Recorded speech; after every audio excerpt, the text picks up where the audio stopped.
بسم اللہ الرحمن الرحیم۔ میں شروع کرتا ہوں اللہ کے نام سے جو بڑا مہربان اور نہایت رحم والا ہے۔ نحمدہ و نصلی علی رسولہ الکریم۔ سامعین گرامی، آج میں آپ کے سامنے اس مختصر حاضری کے اندر جو وظیفہ بتانے جا رہا ہوں، یہ بڑا اہم وظیفہ ہے، اور اللہ تبارک و تعالی مجھے اور آپ سب کو اس فتنہ دجال سے حفاظت فرمائے۔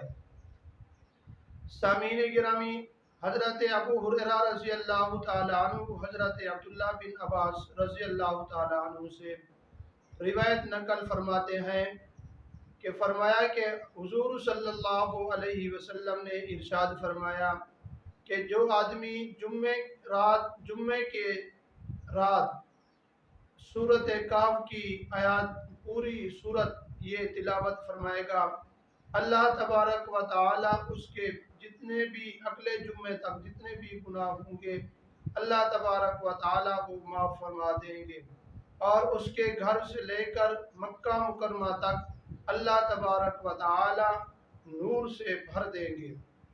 اور دوسری روایت میں آتا ہے کہ حضرت ابو درداء رضی اللہ تعالیٰ عنہ ارشاد فرماتے ہیں کہ حضور صلی اللہ علیہ وسلم نے ارشاد فرمایا کہ جو آدمی جمعے کے دن سورۃ بقرہ کی آیات مبارکہ تلاوت فرمائیں گے تو اللہ تبارک و تعالی وہ اگلے جمعے تک یعنی پورا ہفتہ اس کے فتنہ دجال سے حفاظت فرمائیں گے۔